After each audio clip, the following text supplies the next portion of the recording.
Good morning. Good morning. Maybe a demon or something like that. Morning. Morning. Morning. Morning. Glad you're here.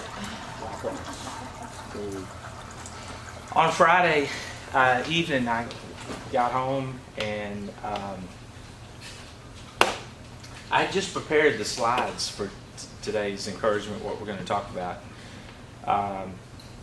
And, you know, I asked Brandon to go to the car wash with me, and his car was needing to be washed pretty bad.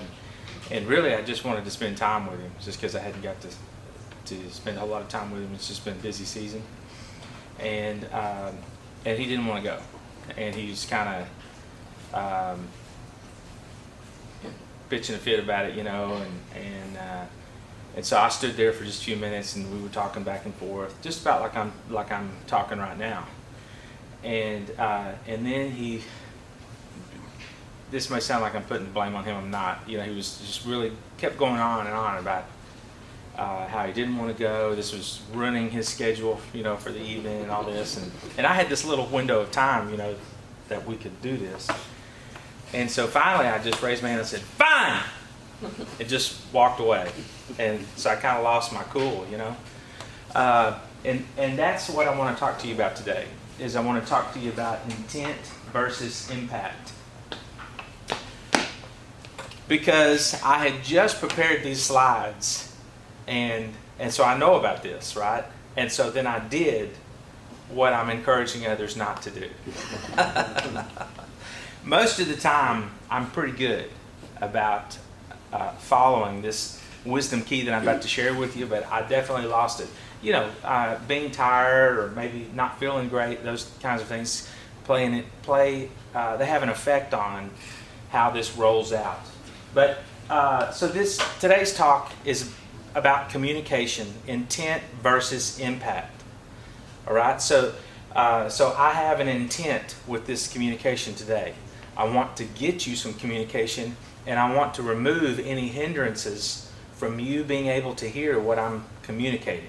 Okay, so George, he says the single biggest problem in communication is the illusion that it has taken place. When we communicate to someone, a customer, a coworker, a spouse, a family member, and we think that the communication has taken place, but in fact it didn't take place.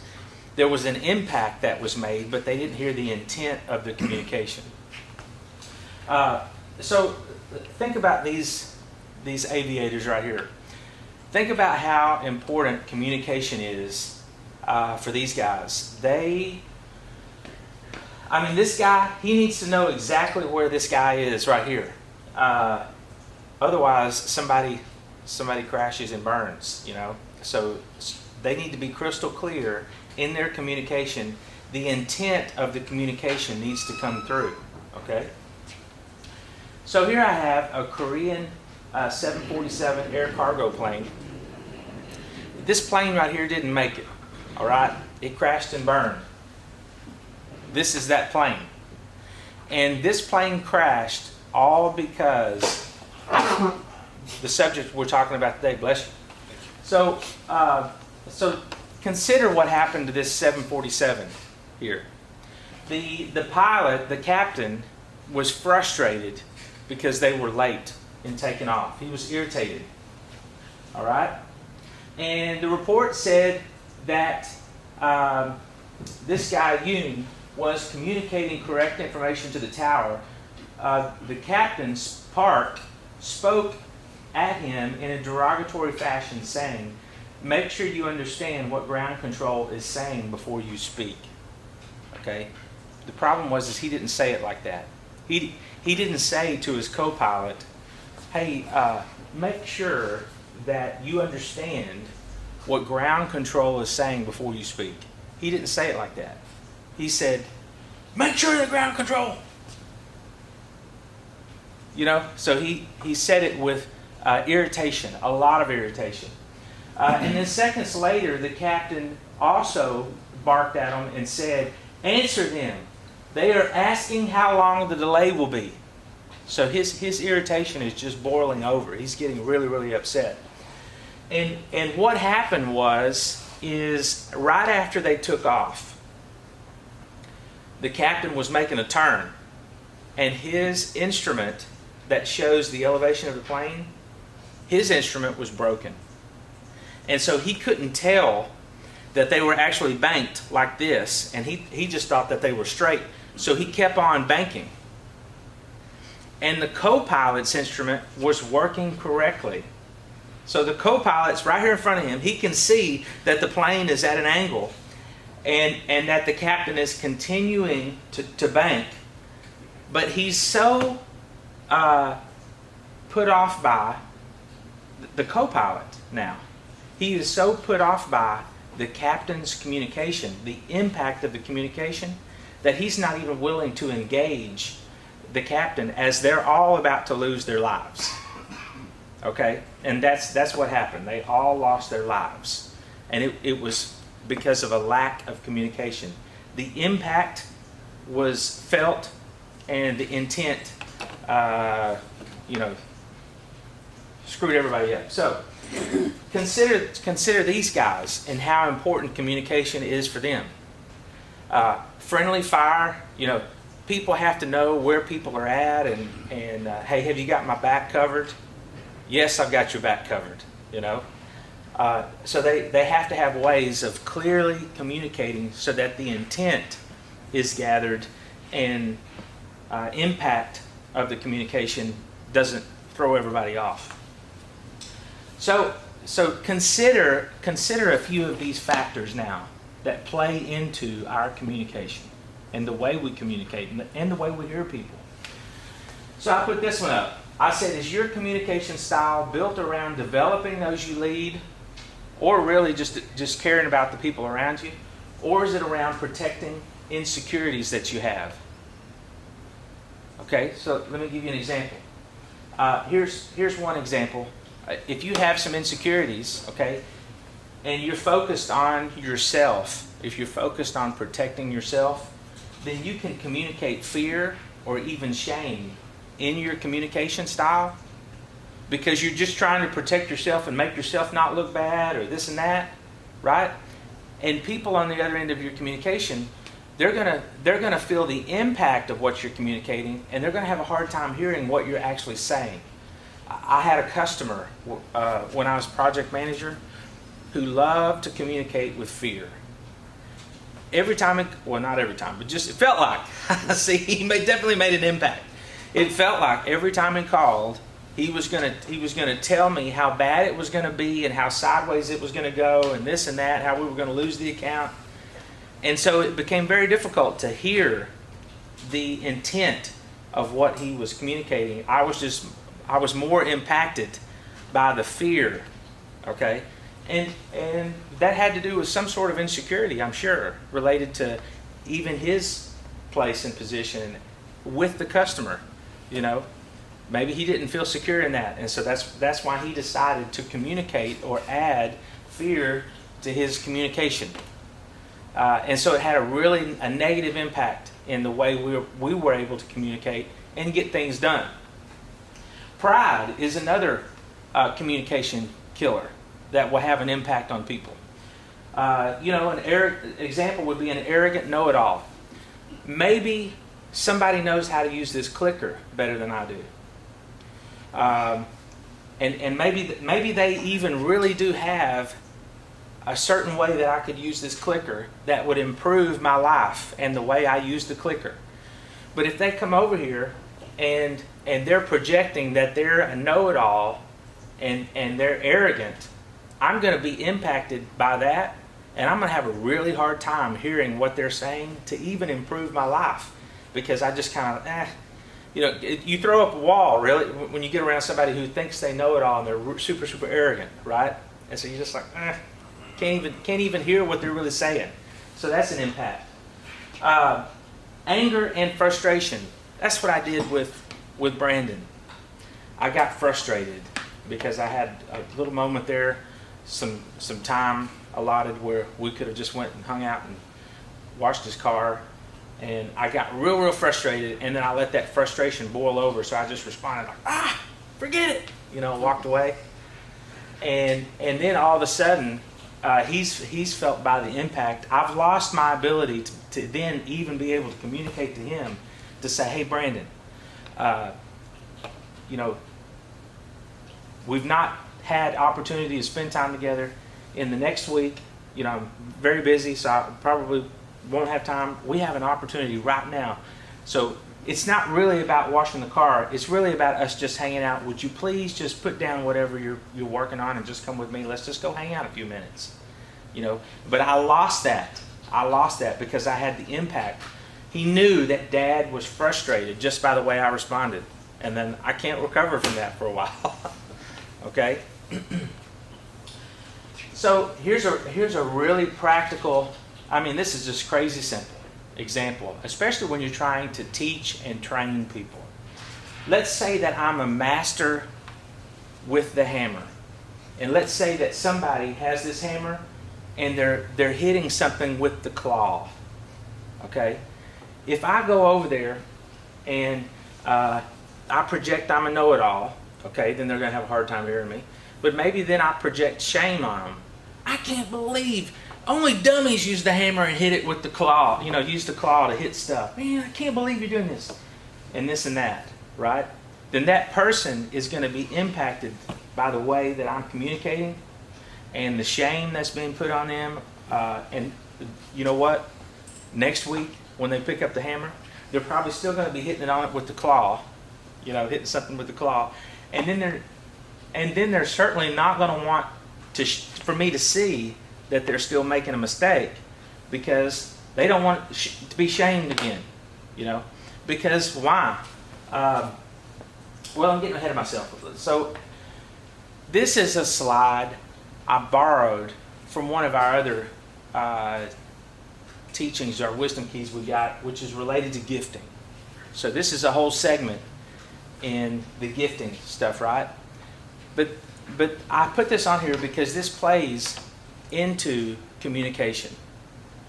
Sometimes people think that they are the best, most skilled, and they are. Maybe they're the most skilled there is in their sphere, whatever it is, okay?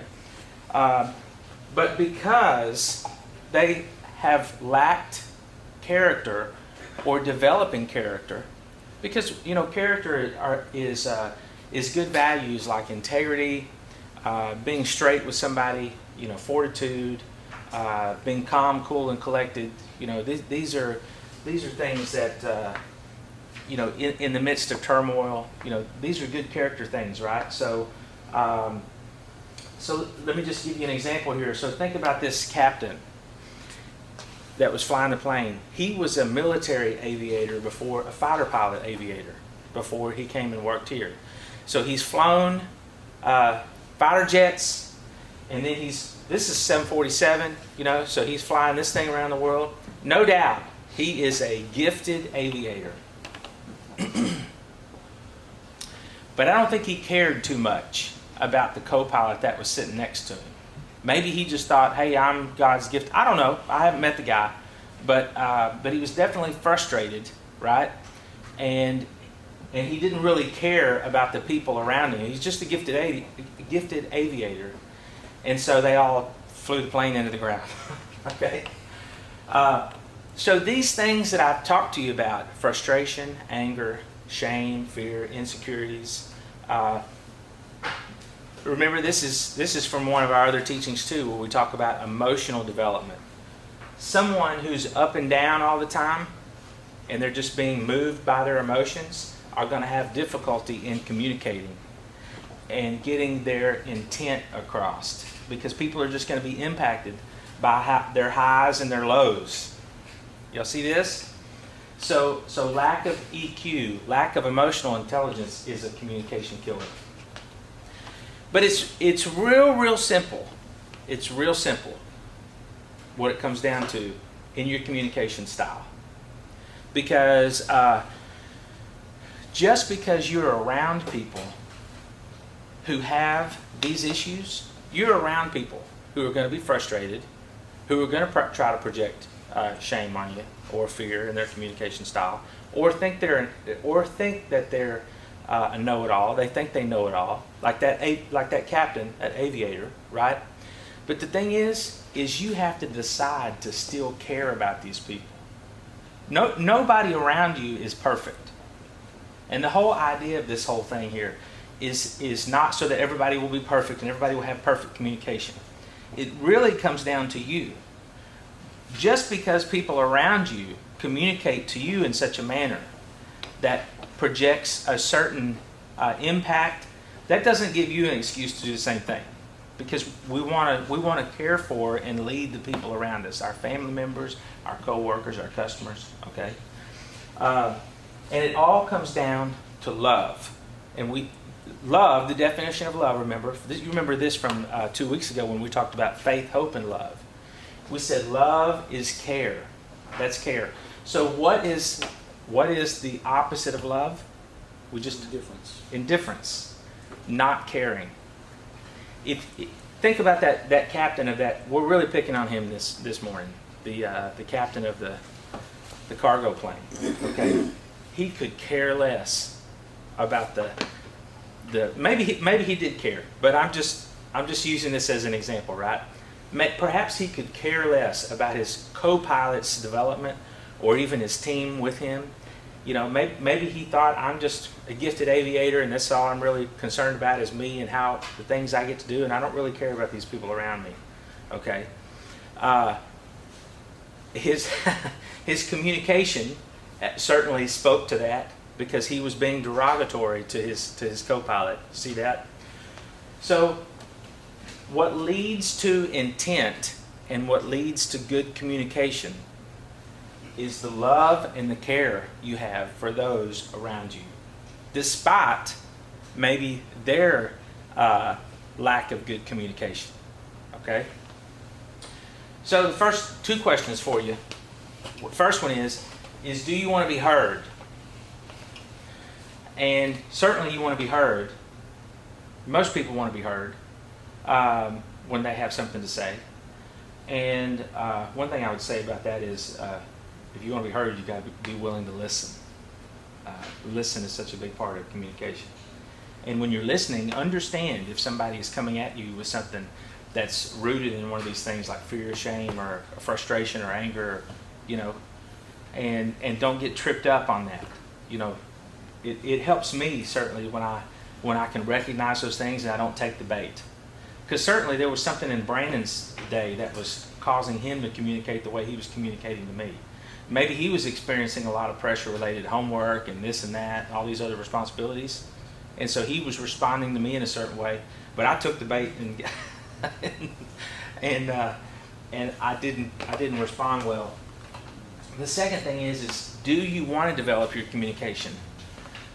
Well, I hope you do, because the only way we get through life is with communication. We have to learn to communicate well with our family members, the ones we love, the ones we have a different kind of love for rather than just care, the ones closest to us, but then also for our team, our co-workers, our customers. It really is this simple. It comes down to making a decision that I'm going to love. I'm going to care about people. I'm not going to be indifferent about the person that I'm around, and the person that's communicating in such a way that rubs me the wrong way. And when you decide to do that, it's no longer. It just changes things. It just changes the whole dynamic. It gets you out of this circle, because you get in this circle where it's just terrible. I'm saying that from experience. So this is what it all comes down to. Decide to care about people, and then being willing to develop your communication and make a big difference. So, anybody have any comments on that? Good stuff. All right. Y'all have a fabulous day. Thanks a lot.